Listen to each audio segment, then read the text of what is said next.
ఎన్టీఆర్ అభిమానులు ఏదైతే కోరుకున్నాడో దానికి 200% న్యాయం చేశాడు ఎన్టీఆర్. అంటే కొరటాల శివ తను కంబ్యాక్ కోసం ఎలా ట్రై చేశాడో, Koratala Shiva writing first half మాత్రం అసలు అప్పుడే ఫస్ట్ హాఫ్ అయిపోయింది అన్నంత ఫీలింగ్ వస్తుందన్న.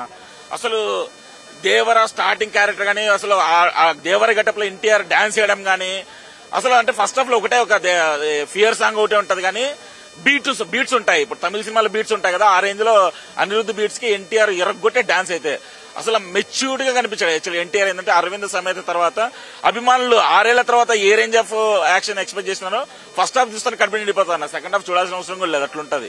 సెకండ్ హాఫ్ కంప్లీట్ గా ఫ్యామిలీ ఆడియన్స్ కోసం ఫోకస్ చేశాడు. ఓవరాల్ గా అయితే బ్లాక్ బస్టర్ అన్న. 6 ఏళ్ల తర్వాత ఎన్టీఆర్ కోసం అభిమానులు ఏదైతే ఎక్స్పెక్ట్ చేసినారో దానికి 200% న్యాయం చేసినాడు. పక్కా కొత్త రికార్డులు క్రియేట్ చేశాడు ఎన్టీఆర్ మాత్రం బ్లాక్ బస్టర్ దగ్గర. పార్ట్ 2 కి అదే క్లైమాక్స్ లో ఎందుకు దేవరా చనిపోయిందని తెలియదు యాక్చువల్ గా మాకు. సో క్లైమాక్స్ లో దేవరా చనిపోయాడని చెప్పేసి రివీల్ చేస్తారు. వాళ్ళ కొడుకే చంపాడు దేవరని. అది ఎందుకు చంపాడనేది కొంచెం చాలా ఇంట్రెస్టింగ్ పాయింట్, చాలా మంచి లీడ్.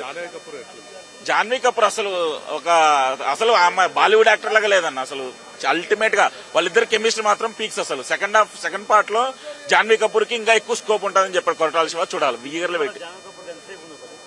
జాన్వీ కపూర్ ఒక సినిమా అయితే సూపర్ అన్న, బ్లాక్ బస్టర్. అంటే ఎలిమెంట్స్ ఏమున్నాయి అసలు మామూలుగా?